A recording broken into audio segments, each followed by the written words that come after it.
Hello everyone, how are you all? I hope you all are doing well. I'm Sonali from Learno Hub, a free learning platform जहां आप पढ़ सकते हो maths, physics, chemistry and biology, वो भी absolutely free at learnohub.com।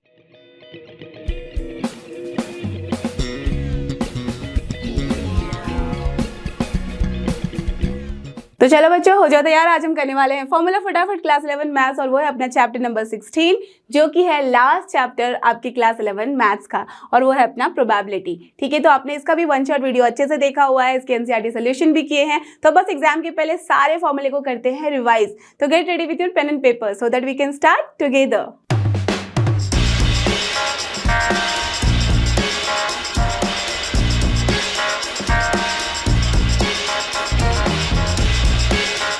और ये रहा अपना प्रोबेबिलिटी वाला चैप्टर। तो देख लो, क्लास 11 में हमें ज़्यादा प्रोबेबिलिटी में डील नहीं करना है, बहुत सिंपल थिंग है, बट इसी को रिलेट करके आप क्लास 12 के करने वाले हो मैथ्स। तो एकदम ध्यान से समझना और देखना कि कौन कौन से फॉर्मूले यहाँ यूज होते हैं। तो सबसे पहले प्रोबेबिलिटी मतलब ये करता क्या है, ये आपको किसी भी एक गिवन सिचुएशन के लिए बताता है कि क्या पॉसिबिलिटी है of occurrence of an event. That means अगर हमें जो चाहिए उसका क्या है पॉसिबिलिटी, मतलब बोलते हैं ना कि कितनी प्रोबेबिलिटी है आपकी जीतने की। तो that means what is the possibility of winning, right. तो ये पॉसिबिलिटी को ही रिलेट करता है प्रोबेबिलिटी। तो यहाँ से हमारे पास एक वैल्यू आती है, ठीक है। अब इनके लिए कुछ चीजें बहुत इंपॉर्टेंट है, तो आपको जानना है।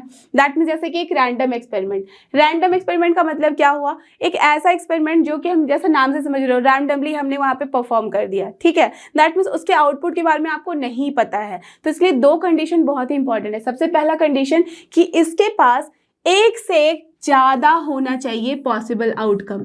अगर सिर्फ सोचो एक ही आउटकम आया, ठीक है, ओके। जैसे कि मैं अगर बोलूं कि इस पेन को अगर मैं छोड़ दूं तो इसके नीचे गिरने की पॉसिबिलिटी क्या है, तो ऑफ कोर्स बोल सकते हो ना, क्या बोलोगे आप। यहाँ पे देखो ग्रेविटेशन है, तो ऑफ कोर्स ये गिरेगा ही गिरेगा। दैट मीन्स यहाँ तो आपको पता है कि एक ही आउटकम होगा। जब मैं छोड़ूंगी तो हवा में तो उड़ेगा नहीं, ये तो गिरे ही गिरेगा। दैट मीन्स एक ही आउटकम हुआ, करेक्ट। बट यहाँ पे जब भी हम रैंडम एक्सपेरिमेंट की बात करते हैं तो वहाँ पे कम से कम एक से ज्यादा तो होना ही चाहिए। दैट मीन्स आपके पास हमेशा ही more than one possible outcome होने चाहिए, तभी उसे रैंडम एक्सपेरिमेंट कहते हैं। और दूसरा क्या है, इसका जो आउटपुट होगा it is not possible to predict. That means हमारे पास क्या आउटकम आएगा, जैसे कि अभी तो मैं प्रेडिक्ट कर ली कि हाँ वो गिरेगा ही गिरेगा, बट अगर मैं मतलब बोलूँ यहाँ पे कि अगर मैं कॉइन को उछालती हूँ तो क्या प्रोबेबिलिटी होगी कि उसमें हेड आएगा या टेल, वो तो आपको नहीं पता है पहले से, जब तक कि वो खोटा सिक्का ना हो, राइट। दैट मीन्स वहाँ पे हमें आउटपुट नहीं पता है पहले, करेक्ट। तो तभी हम उसे बोलेंगे कि एक रैंडम एक्सपेरिमेंट है, डन।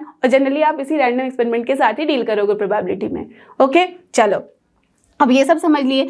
अब कुछ बहुत ही इंपॉर्टेंट टर्म्स हैं इन प्रोबेबिलिटी। ये क्या क्या है, सबसे पहले एक सैम्पल स्पेस। आप समझ ही रहे हो सैम्पल स्पेस क्या होता है, एक ऐसा सेट जिसमें सारे पॉसिबल आउटकम्स हैं। जैसे कि अगर मैं टॉस ऑफ द कॉइन बोलूं तो total number of possible outcomes क्या है वहां पे, हेड एंड टेल, बस यही, और तो कुछ नहीं आ सकता, करेक्ट। अगर मैं बोलूं कॉइन को टॉस कर डाइस को हमें रोल करना है तो क्या आउटकम होगा, 1 2 3 4 5 6। Are you getting this. That means total number of outcomes जो होते हैं वो अपना सैम्पल स्पेस होता है, और जिसे जनरली हम डिनोट करते हैं कैपिटल एस से, डन। अब फिर आते हैं हम सैम्पल पॉइंट पे। दैट मीन्स ये क्या है, कुछ नहीं बल्कि elements of sample space. That means each element 1 2 3 4 5 6 जो हुआ, ईच उसे ही हम बोलते हैं सैम्पल पॉइंट, डन। अब बात करते हैं इवेंट की। तो इवेंट का मतलब क्या हुआ, दैट मीन्स ये है आपका कुछ नहीं बल्कि subset of the sample space. That means अगर मैं बोलूँ कि क्या पॉसिबिलिटी होगी कि अपने पास सिर्फ इवन नंबर्स आए, करेक्ट, तो क्या क्या आ जाएगा उसमें, 2 4 6, तो वो हो गया अपना subset of that sample space, तो उसे हम इवेंट बोलते हैं। और जनरली इसे डिनोट करते हैं ई के साथ। इट इज नॉट कंपल्सरी कि ई से ही दिखाना है, ABCD किसी से भी दिखा सकते हो आप, ठीक है, ओके। बट एस से दिखाना है तो आपको बोलना पड़ेगा एस है ये अपना not sample space but this is the event. नहीं तो जनरली हम क्या करते हैं, सैम्पल स्पेस को एस से दिखाते हैं, ठीक है, डन। अब इम्पॉसिबल इवेंट का मतलब नाम से ही समझ में आ रहा है, जो कि पॉसिबल ही नहीं है। अब अगर मैं बोलूं कि आपको एक कॉइन दिया गया है टॉस करने के लिए और क्या प्रोबेबिलिटी होगी कि 5 आएगा रिजल्ट, क्या पॉसिबल है, नहीं ना, राइट, ठीक है। तो हम क्या बोलेंगे उस केस में, हेड या टेल ही हम कंसिडर कर सकते हैं। अगर वो 1 रुपये का कॉइन है, अब ऐसे बोल सकते हो कुछ कि वहाँ पे 5 मैंने बोला था 5 रुपये के कॉइन में, तो वो नहीं समझना है, वो ऐसे समझना है। तो उस केस में क्या हो जाएगा, वो इम्पॉसिबल इवेंट, बिकॉज उसमें आउटपुट कुछ आएगा ही नहीं, दैट मीन्स एम्प्टी सेट होगा, ठीक है। तो इसे आपको पता ही है, या तो 5 से दिखाते हो या कुछ भी दिखा दो। अगर B से दिखाया तो B इक्वल्स टू आप लिख दोगे एम्प्टी सेट, करेक्ट। तो ये इस तरह से भी लिखा जाता है, डन। अब देखो फिर आता है श्योर इवेंट, मतलब कि अपने पास पूरा का पूरा सैंपल स्पेस आ जाए।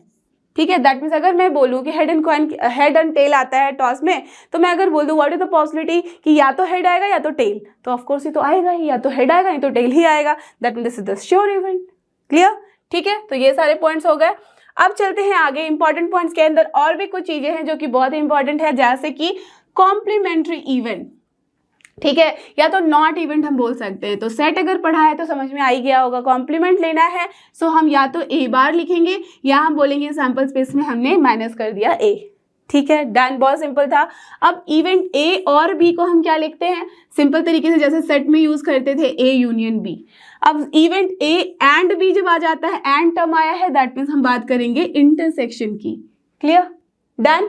अब चलो उसके बाद आता है इवेंट ए चाहिए but not be. A and not B आया है तो हम क्या करेंगे, ए माइनस बी हो जाता है। A and not B, that means A में से माइनस कर दो B, that will be your A not B. Done. ठीक है, अब चलो बात करेंगे हम इनकी, जहां पे हम बात करते हैं mutually exclusive event. That means exclusive है, इसका मतलब कोई इंटरसेक्शन नहीं है। तो जब भी A and B are mutually exclusive, इसका मतलब ए इंटरसेक्शन बी की वैल्यू कितनी आ जाती है, 5। दैट मीन्स एम्प्टी, कुछ भी कॉमन नहीं है। ओके अब जब हम बात करते हैं exhaustive and mutually exclusive, exhaustive का मतलब एंड म्यूचुअली एक्सक्लूसिव अगर साथ में आ गया है, तो अगर अपने पास बहुत सारी इवेंट है जैसे कि E1 E2 टिल En, तो ये इन इवेंट्स को हम बोलेंगे कि they are mutually exclusive and exhaustive if and only if. सबका जब हमने कंबाइन कर दिया, दैट मीन्स यूनियन लिया, तो अपने पास क्या आना चाहिए, sample space. E1 union E2 till En तक हमें जब करना है, यूनियन लोगे तो मिलेगा सैंपल स्पेस।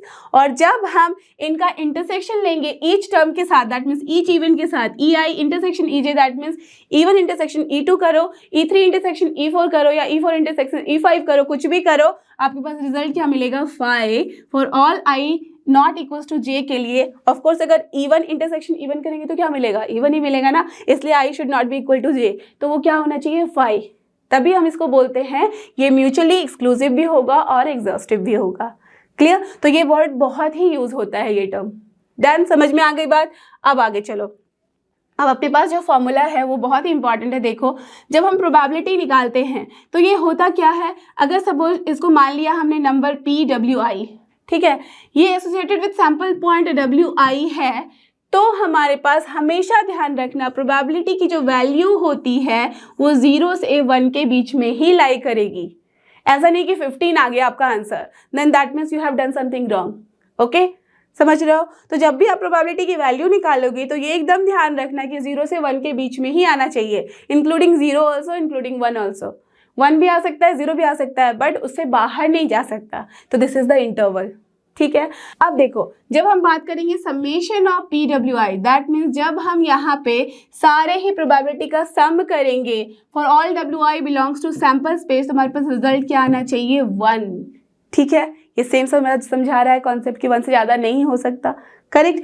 अब देखो जब भी अपने पास PA हमने निकाला और वो क्या है, summation of PWI for all WI belongs to A, तो फिर हम क्या बोलते हैं, ये जो नंबर है दैट मीन्स प्रोबेबिलिटी जो है उसको हम कहते हैं प्रोबेबिलिटी ऑफ आउटकम WI।